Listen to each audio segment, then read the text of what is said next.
orúkọ Jésù, orúkọ Jésù. Ìpìlẹ̀ ṣó gbogbo a gbé ọ̀gá fún àkókò yìí. Ọba tó pọ̀ nípa àti agbára yàn ọ́. Ẹni mọ́ Ísírẹ́lì a yàn lógo fún iṣẹ́ rẹ̀ bàbá. Wàá bá ní ṣe òde ọ̀run. Wàá kó ayé ènìyàn lọ́wọ́ ibi gbogbo. Apá ńlá tó sọ ayé rò Olódùmarè ńlá. A gbé ọ̀gá fún ohun tó ti ṣètò lọ́wọ́lọ́wọ́. A gbé ọ̀gá fún ohun tí wàá ṣe. A gbé ọ̀gá fún ọwọ́ agbára ìwọ Ọlọ́run. A gbé ọ̀gá fún ọwọ́ ògo ìwọ Ọlọ́run. A gbé ọ̀gá fún ọwọ́ àwọ̀ Jésù. A gbé ọ̀gá fún iṣẹ́ rẹ̀ bàbá. Ẹni mọ́ Ísírẹ́lì lórúkọ Jésù Olúwa gbọpẹ́. Ìwọ Jésù Olúwa gbà yìí. Ìwọ tí gbogbo ọpẹ́ yẹ. Ìwọ tí gbogbo ìyìn yẹ. Ìwọ tí gbogbo ògo yẹ. Ẹni mọ́ Ísírẹ́lì lórúkọ Jésù Olúwa gbọpẹ́ wa. Olúwa gbà yín wa. Fún ohun tó ṣe tán láti ṣe. Fọwọ́ agbára rẹ tó máa nà jáde nínú ayé ẹnìkankan. Ẹni mọ́ Ísírẹ́lì Olúwa gbọpẹ́. Olúwa gbà yín. Bàbá a fẹ́ rí ọ. Jésù náà wá agbára. Bàbá a fẹ́ rí ọ. Sọ̀kalẹ̀ wá. Jẹ́ kí ọ̀rọ̀ rẹ kó wá sí ìmúṣẹ. Jẹ́ kí ògo tiẹ̀ kó tàn bí òrùn. Jẹ́ gbogbo àwọn èèyàn kó bá ọ pàdé. Wọ Jésù jẹ́ gbogbo àwọn èèyàn kó rí ọ. Náwó ìyanu wọ Jésù. Náwó ògo rẹ bàbá. A ó sì yìn ọ́. A ó sì gbé ọ ga. Láì lórúkọ Jésù Kristi. Olúwa àti olùgbàlà wa. Àmín. Ọba Ọlọ́run bẹ̀rẹ̀ sí dúpẹ́ lọ́wọ́ Jésù yìí o. Bẹ́ẹ̀ kó yin bàbá yìí torí pé pọ̀ nípa àtàgbára. Bẹ́ẹ̀ kó yin torí pé Ọlọ́run ni. Bẹ́ẹ̀ kó gbéga fún iṣẹ́ rẹ̀ èyí tí ó ṣe inú ayé rẹ̀ lọ́wọ́lọ́wọ́. Bẹ́ẹ̀ kó gbéga fún ọwọ́ agbára tí ó fi kàn ọ́. Ọwọ́ ògo rẹ̀ tí ó nà jáde. Bẹ́ẹ̀ ká gbé Ọlọ́run yìí ga lọ́wọ́lọ́wọ́ báyìí. Mo fẹ́ ká yìn fún iṣẹ́ rẹ̀. Pé Jésù ṣú. Ọlọ́run ìgbàlà mi ò mọ̀ sí. Apá ńlá tó sọ ayé Olódùmarè bàbá mi àgbà. Bẹ́ẹ̀ kó dúpẹ́ lọ́wọ́ Ọlọ́run yìí. Jésù ṣú. Ọlọ́run mi ò mọ̀ sí. Ọlọ́run mi ò mọ̀ sí. Ọlọ́run mi ò mọ̀ sí. Ẹ ká dúpẹ́ lọ́wọ́ Ọlọ́run fún ohun tó ṣe o. Gbóhùn rẹ sókè síwájú Ọlọ́run yìí. Bẹ̀rẹ̀ sí dúpẹ́ lọ́wọ́ rẹ̀ sẹ́. Gbóhùn rẹ sókè síwájú Ọlọ́run yìí. Bẹ̀rẹ̀ sí gbéga fún iṣẹ́ ìyanu rẹ̀ sẹ́. Dúpẹ́ fún ọwọ́ agbára tí ó fi kàn ọ́. Dúpẹ́ fún ọwọ́ ògo ńlá èyí tí ó nà jáde lórí ayé rẹ ní. Lórí ayé ọmọ rẹ gbogbo. Bẹ́ẹ̀ kó gbóhùn rẹ sókè kó yan Ọlọ́run yìí. Kábíyèsí o ṣé o. Lórí ilé mi gbogbo. Lórí ayé ọmọ mi gbogbo. Lórí ọ̀nà mi gbogbo. Lórí iṣẹ́ mi gbogbo. Ọba tó wà ńbẹ̀ fún wa ní gbogbo ọ̀nà. Lójú àlá ó jẹ́ alágbára fún wa. Lójú ayé ó jẹ́ olùpamọ́, ó jẹ́ olùdásí. Dúpẹ́ lọ́wọ́ Ọlọ́run fún iṣẹ́ rẹ̀ lórí ayé rẹ ní. Ọlọ́run fẹ́ kó gbé Jésù yìí ga fún ohun tí ó ṣe. Ohun tó ti pinnu pé òun ó ṣe inú ayé wa lónìí. Bẹ́ẹ̀ kó yan Ọlọ́run yìí fún ohun tó ti májẹ̀mú ọ̀rọ̀ rẹ̀ tó dúró láéláé. Ayé ọba tó pọ̀ nípa àti agbára. Bẹ́ẹ̀ kó gbé Ọlọ́run yìí ga sẹ́. Jésù. Jésù ṣeun lórí ayé mi. Jésù ṣeun lórí ọ̀nà mi gbogbo. Jésù ṣeun lórí ayé ọmọ mi. Bẹ́ẹ̀ kó gbéga. Bẹ́ẹ̀ kó yan Ọlọ́run yìí. Kábíyèsí o ṣeun. Ìwọ tó pọ̀ nípa àti agbára. Ìwọ tó ní gbogbo agbára lọ́wọ́. Ọba tó pọ̀ nípa àti agbára. Ọba tó ní gbogbo agbára lọ́wọ́. Somebody lift your voice and exalt this God. Bẹ́ẹ̀ kó gbóhùn rẹ sókè kó yan Ọlọ́run yìí. Ó tó bẹ́ẹ̀ ó jù bẹ́ẹ̀ lọ lórí ayé wa. Bẹ́ẹ̀ kó gbéga fún iṣẹ́ rẹ̀ sẹ́. Ọlọ́run mi ò ṣe. Ẹlẹ́dàá mi ò mọ̀ sí. Bẹ́ẹ̀ fún ọwọ́ agbára tó fi kàn mí. Bẹ́ẹ̀ fún ọwọ́ ìdásí rẹ lórí ayé mi. Bẹ́ẹ̀ kó fi ọpẹ́ wọnú ọ̀nà rẹ̀ lọ́wọ́lọ́wọ́. Kó fi yìn wá agbára rẹ̀. Jẹ́ ká mọ orí rírì ohun tó ṣe inú ayé wa. Ọba tó ń ṣe ohun gbogbo lódùlódù. Dúpẹ́ lọ́wọ́ Ọlọ́run. Ọba tí òru tẹ̀ṣẹ́ wá. Èyí tó fìfẹ́ gbà wá. Èyí tó fìfẹ́ wá wá rí. Ó kà wá kún àwọn ènìyàn. Ó kà wá mọ́ wọn. Ọba tó jẹ́ àdòkú. Dúpẹ́. Mo fẹ́ kó gbé Jésù yìí ga sẹ́. Mo fẹ́ kó yan Ọlọ́run yìí. Mo fẹ́ kó sọ nípa rírì orí rẹ̀ sẹ́. Mo fẹ́ kó sọ nípa ìyanu rẹ̀ sẹ́. Mo fẹ́ kó dúpẹ́ fún ohun tó ń ṣe lọ́wọ́lọ́wọ́ báyìí. Ohun tí ó dáwọ́lé nínú ayé rẹ̀. ohun tí ó parí lónìí, ohun tó ti bẹ̀rẹ̀, ohun tí ó fi àṣẹ sí lórí ọ̀rọ̀ rẹ. Dúpẹ́ lọ́wọ́ rẹ̀ sẹ́. Lord, mo gbé ọ ga. Ọlọ́run, mo yìn ọ́. Ọlọ́run mi, mo yìn ọ́. Ọlọ́run mi, mo gbé ọ ga o. Mo gbé ọ ga fún iṣẹ́ rẹ lórí ayé mi. Pé o parí rẹ̀ pátápátá, o sì fi ìyè fún mi. Ó parí iṣẹ́ rẹ̀ lórí àgbélébùú, ó sì fi ìyè fún ayé wa. Ó ló ti parí gbogbo iṣẹ́ ibi pátápátá, gbogbo iṣẹ́ ọ̀tá. Ó ló parí iṣẹ́ ìgbàlà. Ó ló parí. Ọba tó fi ara rẹ̀ jì fún ọ. Ó yá dúpẹ́ lọ́wọ́ rẹ̀ sẹ́. Jésù, ó mọ̀ ṣe. Ọba tí ó ń gbọ́ àdúrà, èyí tí ó tún gbọ́ mi ní àṣálẹ́ yìí, èyí tí ó fi oore lé mi lọ́wọ́, èyí tí ó fi oore kàn mí, èyí tí ó ro rẹ̀ tó ro gbogbo fún mi, fún oore sẹ́. Dúpẹ́ lọ́wọ́ Jésù. Jésù ṣe o. Olúwa, mo yìn ọ́. Olúwa, mo gbé ọ ga fún ohun ọ̀tun, fún ohun ògo, fún ohun ẹwà lórí ayé mi, fún ohun ẹwà, fún ohun ògo lórí ayé àwọn ọmọ mi. Dúpẹ́ lọ́wọ́ Ọlọ́run. Jésù ṣe o. Jésù, mo yìn ọ́. Olùgbàlà ó ṣe. Olùgbàlà ó ṣe. Alágbára gíga ó ṣe. Ọlọ́run ìmọ́lẹ̀ ó ṣe. Ọlọ́run ìmọ́lẹ̀ ó mà ṣe. Dúpẹ́ lọ́wọ́ Ọlọ́run yìí. Bẹ́ẹ̀ kó dúpẹ́ lọ́wọ́ Jésù fún iṣẹ́ ìyanu rẹ̀. Kábíyèsí ó ṣe o. Fún ohun tó ṣe inú ayé mi lónìí. Somebody begin to thank him. Kéèyàn kan kó gbé Ọlọ́run ga. Kéèyàn kan kó yìn ín. Kéèyàn kan kó gbé Ọlọ́run ga. Dúpẹ́ lọ́wọ́ rẹ̀ sẹ́. Ní orúkọ Jésù. Dúpẹ́ lọ́wọ́ rẹ̀ sẹ́. Olúwa ṣeun. Olúwa ṣeun. Olúwa ṣeun. Olúwa ṣeun. Olúwa ṣeun. Olúwa ṣeun. Olúwa ṣeun. Olúwa ṣeun. Olúwa ṣeun. Dúpẹ́ lọ́wọ́ Jésù ó ṣe. Lórí ilé mi ó ṣe. Lórí ayé ọmọ mi ó ṣe. Lórí ọ̀nà mi gbogbo ó ṣe. Bẹ́ẹ̀ kó gbé Jésù yìí ga. Gbọ́ àdúrà lórúkọ Jésù Kristi. Olúwa wa á ti dúpẹ́ lọ́wọ́ rẹ̀. Ọba tí tó wà pẹ̀lú àwọn tiẹ̀. Ọba tí ò fi àwọn tiẹ̀ sílẹ̀. Ó ní bí àpáta wa. Èmi ò mọ̀ tiẹ̀. Ṣùgbọ́n ó ní bí àpáta wa. Ó ní bí agbára wa. Ó ní agbára fún wa o. Jésù ṣáájẹ́ ìyanu fún mi lọ́nà kọ̀nà.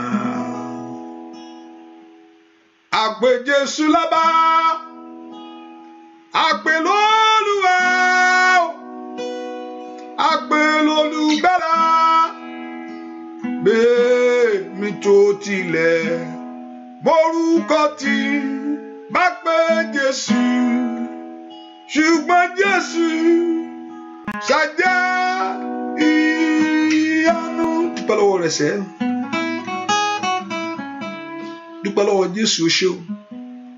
Dúpẹ́. Bẹ́ẹ̀ kò yin bàbá yìí, mo bẹ́ẹ̀ kò gbé ga. Ó ṣe o bàbá, ọwọ́ rẹ̀ dà. Ó ṣe o Jésù. Ó ṣe o bàbá. Ó ṣe o Jésù. Bàtí oúnjẹ ń lò. Ọba tí ó jẹ ń ṣọ̀fọ̀. Ọba tí kò jẹ ń filẹ̀ bóra bí aṣọ. Ó ṣe o bàbá, ọwọ́ rẹ̀ dà. Ó ṣe o bàbá, alágbára gíga o. Ó ṣe o Jésù, bàbá mi. Ó ṣe o bàbá. Ó ṣe o Jésù, ọba tí kò jẹ ń dòkú láyé. Ọba tí kò jẹ ń ṣọ̀fọ̀. Ọba tí ilẹ̀ bóra bí aṣọ. Ó ṣe o bàbá, ọwọ́ rẹ̀ dà. Ijó rẹ̀ dà. Sí Ọlọ́run yìí.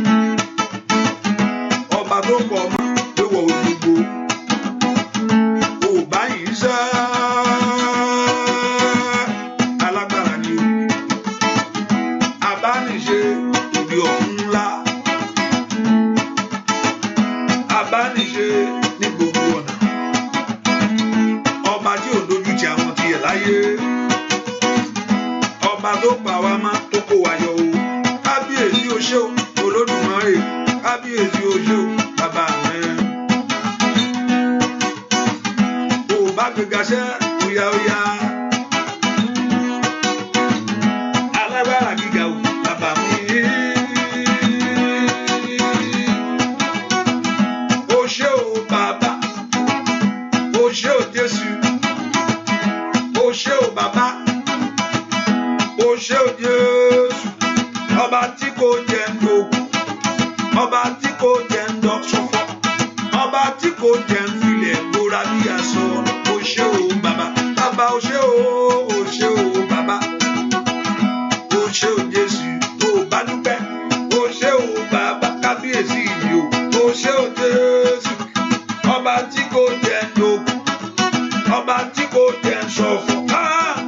ọba tí kò jẹ́ ń pelẹ̀ múra ní aṣọ ó ṣe ò bàbá tó mọ́pẹ́ wá mo mú ìwà Olódùmarè ọpẹ́ mi mà rí alágbára gíga ìyìn mi mà rí ẹni ńlá abániṣe òde ọ̀gbun bàbá mi ilé àmàkúrà bàkàtà ọba tó pọ̀ nípa àdágbára ń.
Kábíyèsí ó ṣe dúpẹ́ lọ́wọ́ Ọlọ́run ọpẹ́ lèèyàn fi ń lọ wájú ẹ̀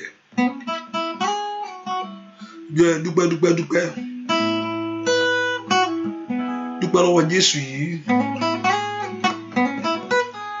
dúpẹ́ lọ́wọ́ Jésù yìí dúpẹ́ lọ́wọ́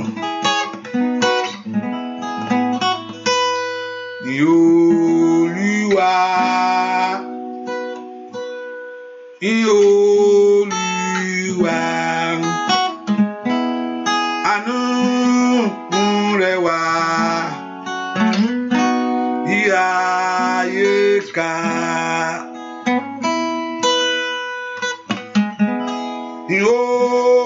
Olúwa, Ọba Olódùmarè, àánú rẹ̀ wá ayé ká. Olúwa, Bàbá, àánú rẹ̀ wá ayé ká. Dúpẹ́ sẹ́. Kábíyèsí ní Olúwa, àánú rẹ̀ wá ayé ká. Ní Olúwa, ní Olúwa, àánú rẹ̀ wá ayé ká. Bóyá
ṣé ó Jésù ọba tó pọ̀ ní pàtẹ agbára bẹ́ẹ̀ kó fi gbogbo ògo fúnṣẹ́ òun ló ní.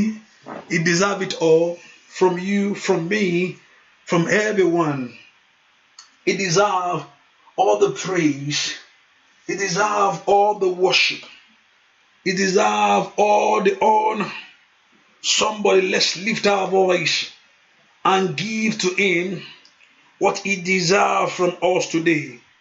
Kí ẹnìkan gbóhùn rẹ̀ sókè sí Ọlọ́run fún ohun tí Ọlọ́run tó láti gbà lọ́wọ́ rẹ̀. Kí lèèyàn ní téèyàn ní fúnra rẹ̀ bí òṣèlú tó fún wa. Kí la ní? A ní nǹkan kan bí òṣèlú tó fún wa. Ohun tó fún ọ ló ní, ohun tó fún gbogbo wa la ní. Owó ni èèyàn mọ́ wáyé èrò lòlú ẹ̀ gbogbo ẹ̀ lòlú ẹ̀ bá ń bí. Ọkọ mi ó pàdé ẹ̀ títì ni. Hallelujah. Bẹ́ẹ̀ ni mo wí. Ó pàdé rẹ̀ ní kì kò sí nǹkan tó mú ọmọ mi nínú òbí náà ni. Hallelujah. Kò sí lè téèyàn mú wá ń bẹ̀. Òun ló fún wa ń gbogbo ẹ̀. So return all the glory to the one that deserve it. Ẹ ká fún gbogbo ògo fún ẹni tó ní o. Let's give the glory to the one that deserve it all. Gbọ́ àdúà lórúkọ Jésù Kristi. Olúwa wa, mo sọ pé mi nígbà wà lákòókò torí mo ṣe máa gbàdúà fáwọn tó ń wá ọmọ. And we're going to switch this line to other line, please. I'm going to do that tonight. I can do it online. It's not I can't do it, but I don't know why. I don't know. Let me see. Let me see. Because I don't know whether I want to focus more on them. So yeah, it will be. Yes, I don't know. Let's see. Maybe because I'm going to plan I will stop this one.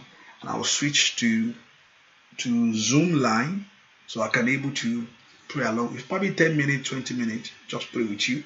You don't have to turn off the camera. You can turn it off. I don't have to see you. It's okay. It's okay. You can turn it off. I don't have to see you. Hallelujah. You can put a new name there. It's okay. Praise the Lord. If I switch to Zoom, I don't have to see you. I just turn it off. Turn your camera off. It's okay. Praise the Lord. Kádùrá rẹ ti gbà ló matter. Praise.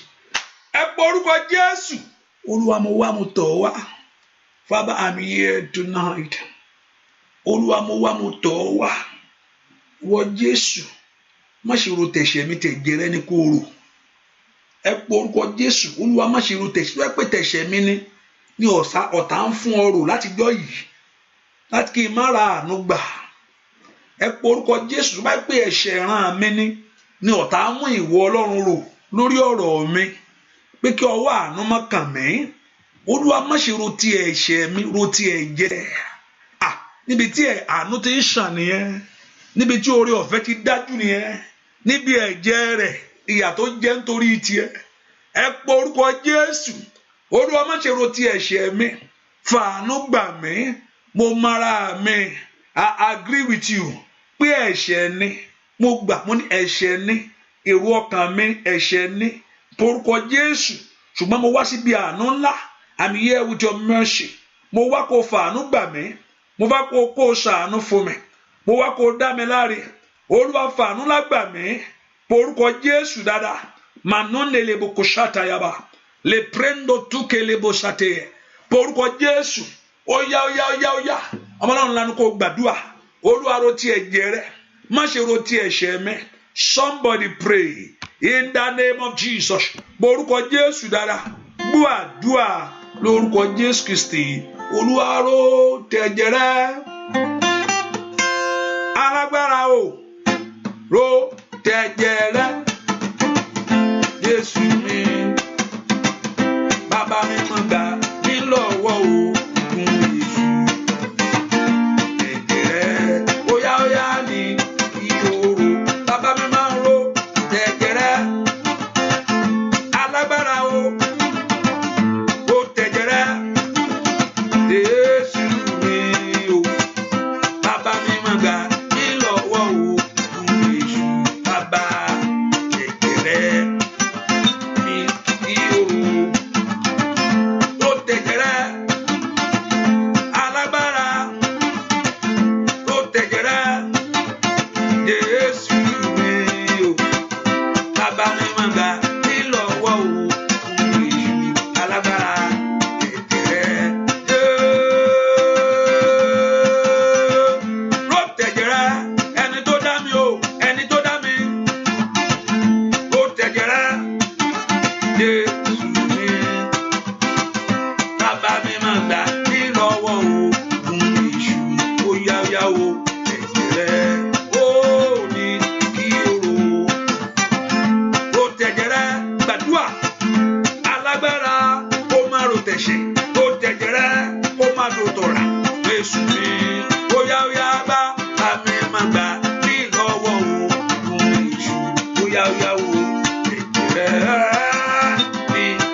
Jésù bí tẹ wà. Olúwa ro ti ẹ̀jẹ̀ nítorí ọ̀rọ̀ ayé àwọn ọmọ mi gbogbo. Olúwa ro ti ẹ̀jẹ̀ rẹ kó mú mi jáde kó nú ìyà. Má ṣòro ti ẹ̀ṣẹ̀ mi, má ṣòro ọ̀tá tó ń dá mi lẹ́kùn, ọ̀tá tí ń dá mi lẹ́jọ́. Olúwa má gbọ́ ohun tí Sátánì ń sọ lórí ọ̀rọ̀ mi. Ro ti ẹ̀jẹ̀ rẹ kó fà mí jáde. Ro ti ẹ̀jẹ̀ rẹ kó gbóhùn ńlá lé mi lọ́wọ́ ní àṣálẹ́ yìí. I want you to open your mouth to pray. Orúkọ Jésù, bí kí Ọlọ́run ọ̀run kó ro ti ẹ̀jẹ̀ rẹ̀ kó kú lọ́wọ́ ìyà, kí ayé rẹ̀ kú lọ́wọ́ ẹkún, kí ayé rẹ̀ kú lọ́wọ́ òṣì. Olúwa ro ti ẹ̀jẹ̀ rẹ̀, Monanda Boko Shantaya, àní gbàdúrà, ro ti ẹ̀jẹ̀ rẹ̀ lórí ayé mi lónìí. Orúkọ Jésù, ro ti ẹ̀jẹ̀ lórí ayé ọmọ mi lónìí. Ro ti ẹ̀jẹ̀ lórí iṣẹ́ mi lónìí. Ní orúkọ Jésù, ro ti ẹ̀jẹ̀ nínú ìdílé mi gbogbo. Ní orúkọ Jésù, mi katali powo sate, mali paruka paligada, àní gbàdúrà, ro ti ẹ̀jẹ̀ rẹ̀. Orúkọ Jésù dáadáa. Ẹ sọ fún Jésù, Olúwa ro ti ẹ̀jẹ̀ rẹ̀ lórí ọ̀rọ̀ ayé mi. Kó gbà mí lọ́wọ́ ogun ọ̀tá, kó tú ayé mi sílẹ̀ lọ́wọ́ ìgbèkùn ẹni bí. Ní orúkọ Jésù, Olúwa ro ti ẹ̀jẹ̀ rẹ̀ kó dáyé mi láre. Mashanda yabo le prende de bukasada. Orúkọ Jésù, Olúwa ro ti ẹ̀jẹ̀ rẹ̀ kó mú ayé mi tẹ̀síwájú. Olúwa ro ti ẹ̀jẹ̀ rẹ̀ kó gbẹ̀tọ́ mi fún mi. Orúkọ Jésù dáadáa. Olúwa ro ti ẹ̀jẹ̀ rẹ̀ lórí ayé mi o. Gbọ́ àdúà lórúkọ Jésù Kristi. Olúwa wa, ẹ̀jẹ̀ Jésù kò ń ṣe lásán o. Ó tálẹ̀ nítorí ayé wa ni. Bẹ́ẹ̀ ni, ó sì fi àánú ta, kò sẹ́ni tó lè mú Jésù yẹn. Ó fẹ́ pa àwọn pa wọ́n ṣe gbogbo ẹ̀yẹn. Òun ló fi ara ẹ̀ jí o. Jésù, òun ló fi ara rẹ̀ jì. Ó sọ fún wọn ní pé, ó ní ẹni pé ṣé mo pé mo lè pa ẹ́. Mo lè túbọ̀, ó ní àfi tó bá fún mi látọ̀run wá. Ó ní I lay it down and I will pick it up again. Talẹ́ni, ó náà sọ pé mo ní talẹ́ni tó nà parí. Ẹni ta ló kú láyé yìí rí, tó kú ní ayé yìí tó tún dìde ní ìrẹ́ náà. Kò sẹ́ni tó kú láyé yìí nínú ayé yìí tó tún dìde mọ́. Ó gbére ní jẹ́ bẹ́ẹ̀, gbére yányá. But it's only one alone. Èyí tó kú is a unique. You can see his life so unique. Ta ni kò ní bàbá? Mo ní bàbá náà. Bàbá mi ti mọ. Òun ò ní, Ọlọ́run ni. Ẹ̀mí mọ́ ló ṣí jìbò Mary. Ẹ̀mí mọ́ gbé wọ̀ ni. Ó gbé wọ̀, ó wọnú ẹ̀ ni. Ó sì ní tó fi gbé wọ̀. Ó nídìí kó fi gbé wọ̀ torí tó bá wá pẹ̀lú ògo ẹ̀, kò sẹ́ni tó máa lè wò ó, kò sẹ́ni tó lè dúró. He covered the glory up. Ó ṣe bí èèyàn. Hallelujah. Ó wá bí èèyàn. Kò sẹ́ni tí ò ní bàbá. Mary kò ń ṣe jẹ́ Joseph ní, kò dánwò. Bẹ́ẹ̀ sọ pé Joseph ò sì mọ̀ after, ó mọ̀ after, ó mọ̀ Mary ìyàwó ẹ̀, but kò jẹ́ Jésù, ẹ̀jẹ̀ Jésù dàpọ̀ mọ́ ẹnikẹ́ni. It's a pure blood, and that's why it's full God, 100% God, 100% God and 100% man.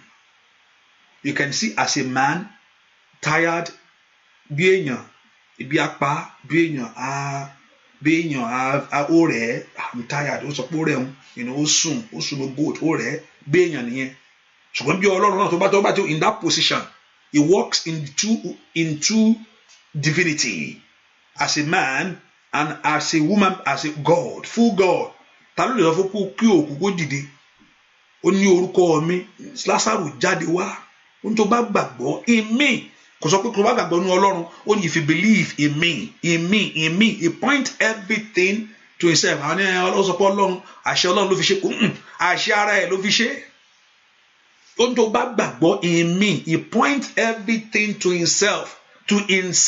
He points everything to himself. Ó ní èmi ni, kò sọ pé Ọlọ́run ni àjíǹde, kò sọ pé Ọlọ́run ni àjíǹde, ó ní èmi ni àjíǹde àtìyè. Èmi, òun, ó pèrè ẹ̀ ní àjíǹde. Ó ní ẹni tí ó bá gba òun gbọ́, kò ní ẹni tó bá gba Ọlọ́run gbọ́. Ó ní ẹni tó bá gba òun gbọ́, ó ní bí ó tilẹ̀ kú, ó ní ẹni á yè. Kí ló tún kù yẹn? Ikú ló ń gbéyàn ṣálẹ̀. Ikú burú ju ẹni tí lọ. Ànàlú ẹ̀ mọ́, ó tán ni, dókítà ọgàn ò lè ṣe. Páàkì lọ́ máa sọ, ẹ páàkì. Tẹ́mi ẹ bá ti jábọ́ báyìí, tọ́ bá tẹ kíní ẹ̀ tán fún ní, tán pírẹ́sì ẹ̀ lẹ́ẹ̀mẹ́ta, tán pírẹ́sì ẹ̀ lẹ́ẹ̀mẹ́rin, tán pírẹ́sì ẹ̀ tí ò gbéra sọ. Ẹ yáṣọ bù ní jẹ́ bẹ́ẹ̀. Lórúkọ Jésù wọ́n ní yáṣọ ìyàbò ọ́ ní ìsìn. Pásítọ̀ ní ìsìn bẹ́ẹ̀ ni, kò sẹ́ni tí ò ní kú. Ọlọ́run sọ pé òun ó fi ẹ̀mí gígùn tẹ́ ìwọ Ọlọ́run ni, òun ó sì fi ayọ̀ gbàrà ọ́. Kò sẹ́ni tí ò ní kú. Àmì ni kú má kú réwé ni.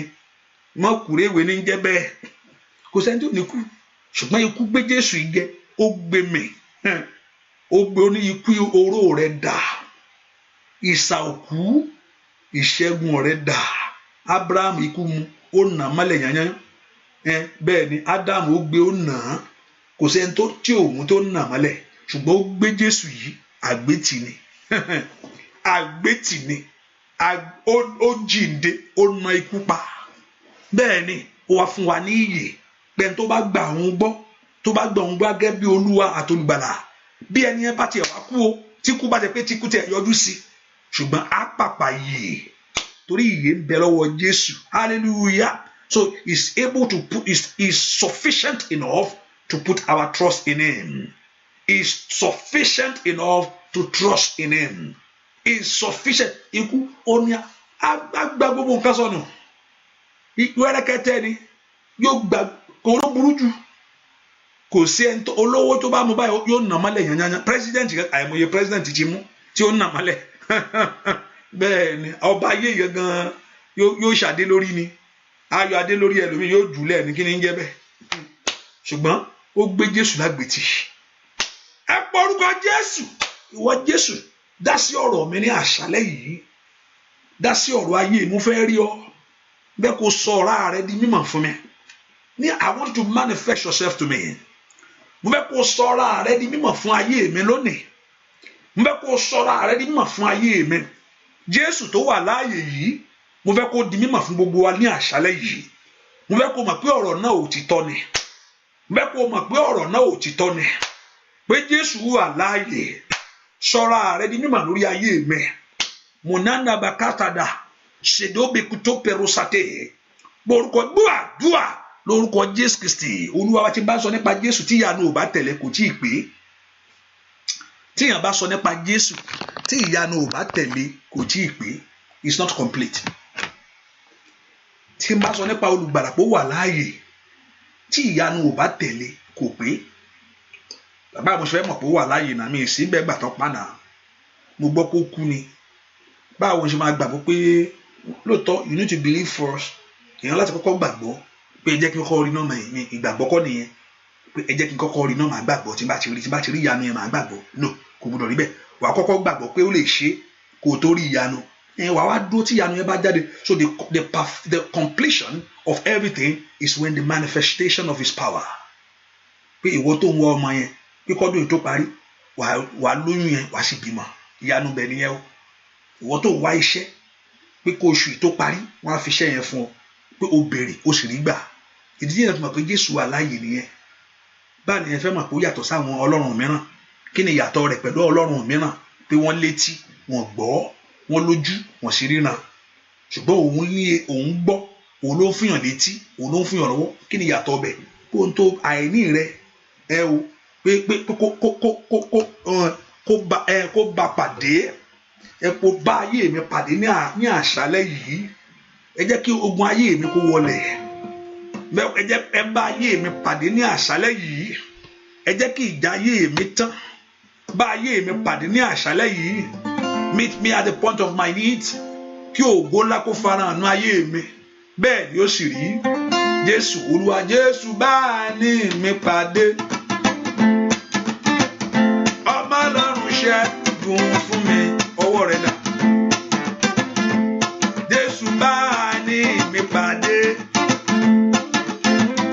ọmọ Ọlọ́run ṣẹ́gun rẹ̀ gbogbo tó yọ ayé mi lẹ́nu tí mo gbé wá ọmọ Ọlọ́run ṣẹ́gun rẹ̀ ó yá gbàdúrà sẹ́ ó yá Jésù bá ní mi pàdé àní mi láyé o ọmọ Ọlọ́run ṣẹ́gun rẹ̀ kó ṣẹ́gun fún ọ lórí ọmọ o Jésù bá ní mi pàdé ojú òwúrọ̀ tí ọ ọmọ Ọlọ́run ṣẹ́gun rẹ̀ gbogbo tó ń yọ ayé mi lẹ́nu bàbá o ọmọ Ọlọ́run ṣẹ́gun rẹ̀ gbogbo tó ń dààmú ọkàn mi bàbá mi má gbogbo tó ń yọ ọṣẹ́ mi lẹ́nu Jésù ọmọ Ọlọ́run ṣẹ́gun rẹ̀ àní ìlú lórí ọmọ bàbá mi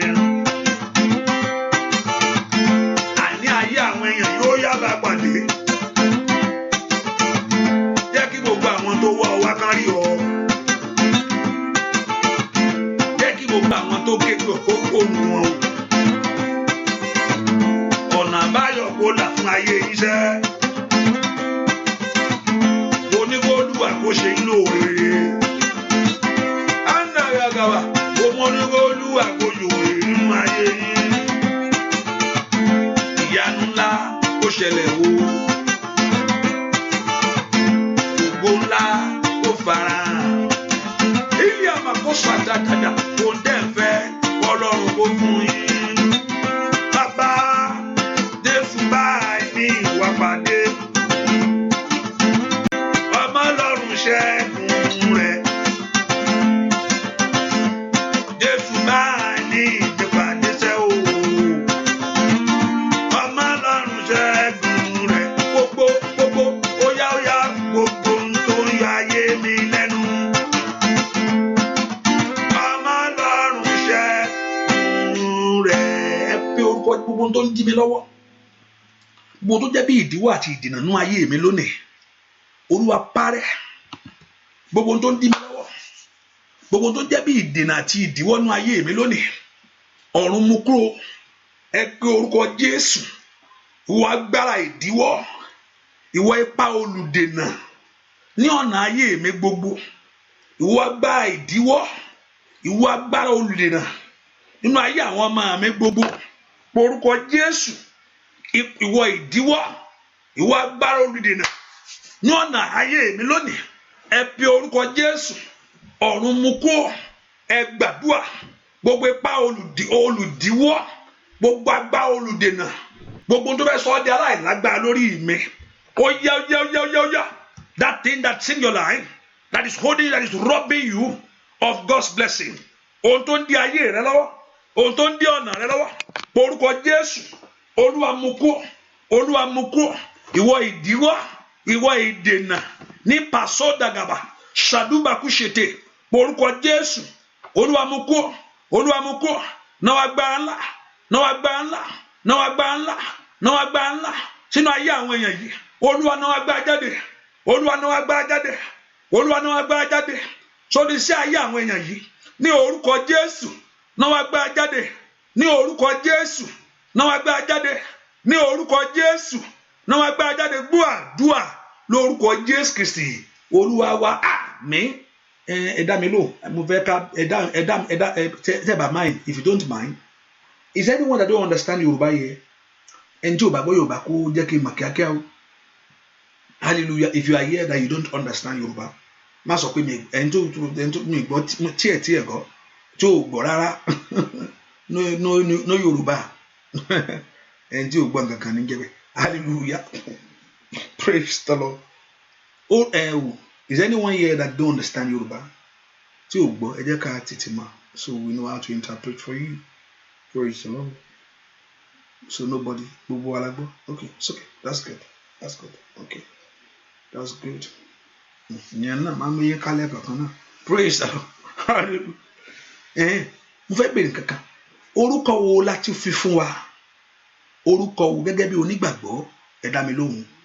Orúkọ wo ni ó fi fún wa? Tàtún ní. Mo fẹ́ kí gbogbo wa dá lóhùn. If you can type. If you can say it, even though I don't hear you, say it out. Or if you can type so I can know your view on this. You say, Pastor, what you need? It's okay. Orúkọ wo ni wọ́n tún fún wa? Is there any other name given to us? Ìjẹ́ orúkọ kan wà tán tún fún wa? Ìjẹ́ orúkọ kan wà tán fún wa? Is that another name tá a tún ní tó yẹ pé wọ́n fún wa pé ilé ní kẹ́ lu ọba ntálá ni o pápápá. Hallelujah. Ìjẹ́ orúkọ kan wà tán tún fún wa tá a mọ̀ pé orúkọ kan wà tá a ní tán pé tó bá lo ti Jésù ilé ní kò lo ilé àṣìṣe fún ẹ o bẹ ajá ni. Hallelujah. Ẹ̀mí ya pé Jésù pé Jésù kì í sọ gbogbo sọ pé Jésù yàyí ẹ̀ ń sọ pé Jésù ni àbí pé no other name Jésù ni say we are saying agreeing that Jésù nìkan ló fún wa. Is that okay? No other name except Jesus Christ. Yeah, I can see that. Thank you. Praise the Lord. So kò sórúkọ míì tán fún wa. Yẹ pé kò sórúkọ Jésù. Okay. Ànígbà tó yẹ pé orúkọ tó wá fún wa èyí ó yẹ kó orúkọ yẹn náà wá ṣiṣẹ́. èèyàn gbọ́dọ̀ pé Jésù yìí ibi tí mi gbàgbọ́ mi ni pé ohun tí mo sọ fún Ọlọ́run pé gbàtọ́ pé orúkọ ẹ orúkọ tó lágbára èmi bìrì pé orúkọ yẹn gan kò yẹ ká fi ṣeré àtọ̀ pé kó o sọ báyìí kí nǹkan tẹ̀lé káàrà sán bó ṣe kó rí nìyẹn ẹ̀rù àti just láti pe orúkọ yẹn á jẹ nǹkan ẹ̀rù because o mọ̀ pé tó bá pè é nǹkan á dáhùn ó sì rí bẹ́ẹ̀ kò yẹ pé kò ń dáhùn torí pé orúkọ yẹn náà ni torí pé orúkọ yẹn náà ni torí pé orúkọ yẹn ni torí pé orúkọ yẹn ni pé orúkọ yẹn ni orúkọ Jésù. And the Bible told us, it told us in Philippians chapter 2 verse 5, he said, let this mind be in you. Ẹ jẹ́ kí ẹ̀mí eléyìí kó wà nù yín, which was also in Christ Jesus. Èyí tó wà nù Jésù yìí. Ẹ jẹ́ kí ẹ̀mí eléyìí o kó wà nù yín. Ìwọ tó tá àti ṣíà yẹn, ẹyẹ ṣíà àti ṣíà náà. Àti ṣíà, mo ní ọ̀fẹ́ ni ṣíà, ọ̀fẹ́ ni like, is free. Ẹ fọwọ́ tẹ̀, apá. Is free to share. Kò cost anything. Mo pẹ́lọpọ̀ ẹlòmíì ò tiẹ̀ ní ṣe. Àìgbọ́n dá o. Ẹ ṣe. Hallelujah. Pastor yìí, ọmọ kan sit down jọ. Jẹ́ ká máa gbàdúrà lọ.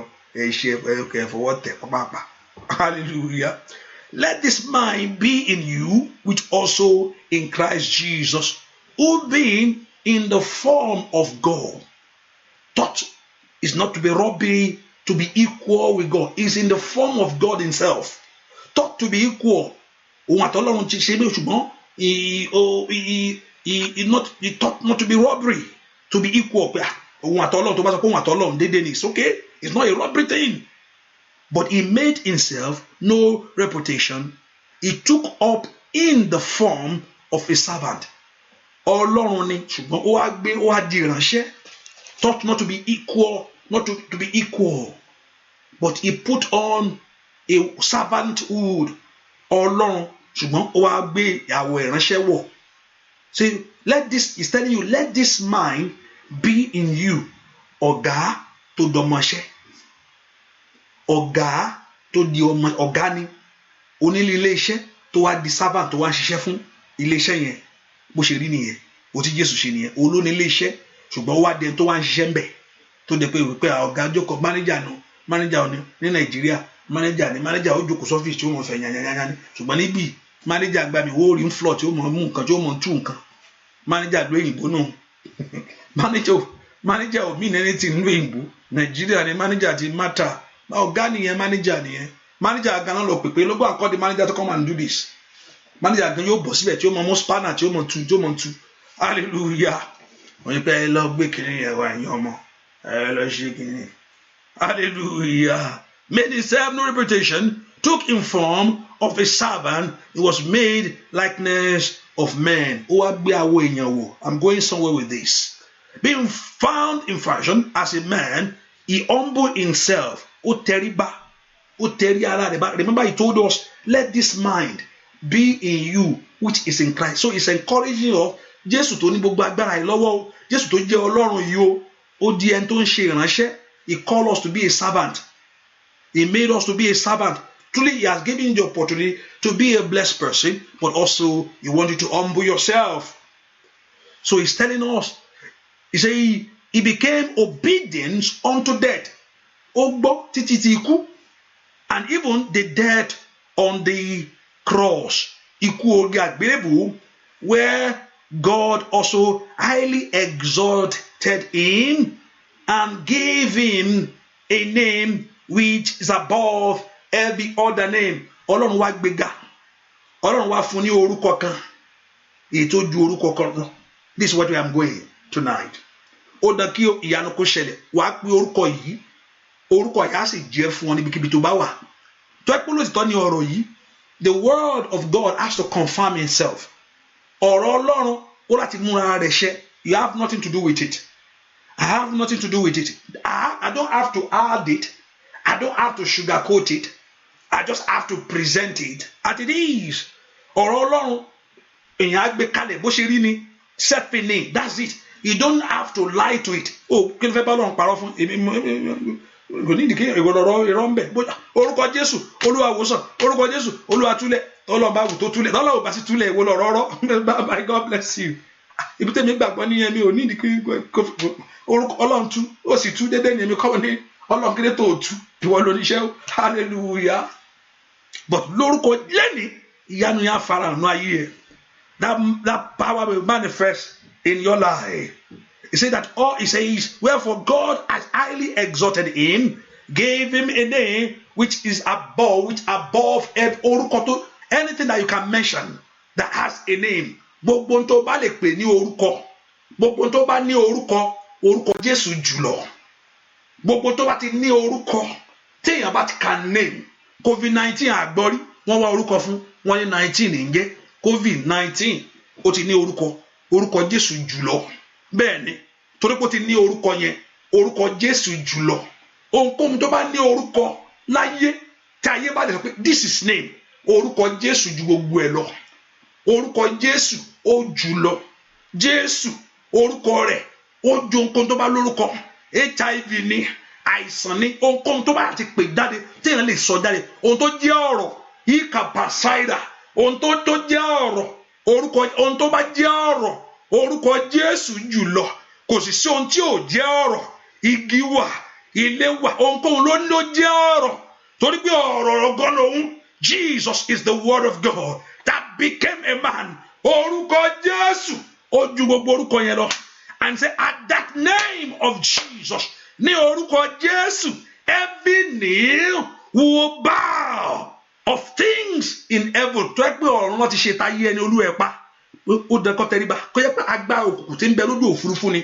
Bí èpè lóru àwọn tó wà ní ọ̀run. The things on earth and the things under the earth. Àwọn wo ló wà ní ilẹ̀?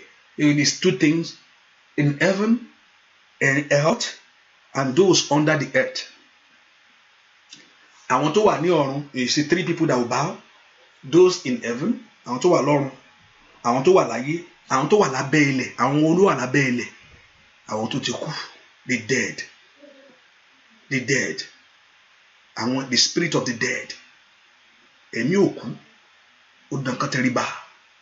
The spirit of the dead, àwọn tó wà ní ìwò ilẹ̀. Remember, as a child of God, ibi tí àwọn ẹ̀ máa ń wà nìyẹn tí èèyàn bá ti kú without Christ, we are under the dead. When Jesus came, he lifted the dead out of the grave. Tí onígbàgbọ́ bá kú, the spirit will go back to God. Ẹ̀mí onígbàgbọ́ á pa àsọdọ̀ Ọlọ́run. Onígbàgbọ́ nìyẹn o, ẹni tó gba Jésù gbọ́. Ẹ̀mí á lọ sí Jésù sọ́dọ̀ Ọlọ́run, paradise. Nobody in heaven yet, paradise. Kò sẹ́ni tó wà lọ́run. Kò sẹ́ni tó wà lọ́run up to now. Ọ̀run pé paradise ni gbogbo wọn wà. Hallelujah. Those under the earth, ẹ pé orúkọ Jésù. So orúkọ Jésù yìí, and that every tongue should confess that Jesus Christ is Lord. Gbogbo àwọn tó sọ ní ìsìn wà sọ later, it's just matter of time. It's a matter ohun tó ń bọ̀ ní ẹgbẹ́ gbàgbé ẹ̀. It's a matter of a time. Ẹni tó tún kú ní ìsìn ti mọ WhatsApp. Kò sẹ́ni tó ní mọ WhatsApp. Gbogbo ẹ̀ ni ó mọ̀. Ẹni tó ń jẹ́ WhatsApp. Gbogbo ẹ̀ ló máa mọ̀. Every tongue will confess the glory of the Lord. Ẹ pe orúkọ Jésù bí tẹ wà. Ní orúkọ Jésù, ìwé ẹ̀mí adánilóró, ìwé ẹ̀mí afẹ́ogun jayé ẹni, ìwé ẹ̀mí àgàn, ìwé ẹ̀mí gbèsè. Ní orúkọ Jésù, ẹ pòórá gbogbo ẹ̀mí kẹ́mi tí ń jayé mi. Mo fẹ́ kó pe orúkọ Jésù dára. Mo fẹ́ kó pè iṣẹ́ ìyanu á sì ṣẹlẹ̀ nínú ayé ẹ̀. Iṣẹ́ ìyanu á ṣẹlẹ̀ nínú ayé ẹ̀. Iṣẹ́ ìyanu á ṣẹlẹ̀ nínú ayé ẹ̀. Iṣẹ́ ìyanu á ṣẹlẹ̀ nínú ayé ẹ̀. Ẹ pe orúkọ Jésù yẹn. Gbogbo ẹ̀mí ajayé ẹni lógun. Ẹ gbọ́ ọ̀rọ̀ Olúwa. Ní orúkọ Jésù. Wo ẹ̀mí ajayé ẹni lólè. Ní orúkọ Jésù. Ẹ gbọ́ ọ̀rọ̀ Olúwa. Ó yẹ wọlẹ̀. Ẹ wọlẹ̀. Gbogbo ẹ̀mí àgàn. Ní orúkọ Jésù. Ẹ wọlẹ̀. Wo ẹ̀mí gbèsè. Ní orúkọ Jésù. Ẹ wọlẹ̀. Gbogbo ẹ̀mí àṣetì. Mo rò pé ó ń gbàdúrà. I hope you are praying. Orúkọ Jésù la. Ìkàbà sọ́tà yàrá. Àṣàgbà tí wà ní orúkọ yẹn. Kó jáde sí ọ. Àṣàgbà tí ń bẹ ní orúkọ Jésù. Kó jáde sórí ohun tó ń sọ. The power that's in that name. Àṣẹ tí ń bẹ ní orúkọ náà. Àṣẹ tí ń bẹ ní orúkọ náà. Àṣẹ tí ń bẹ ní orúkọ náà. Àṣẹ tí ń bẹ ní orúkọ náà. Agbára tí ń bẹ ní orúkọ náà.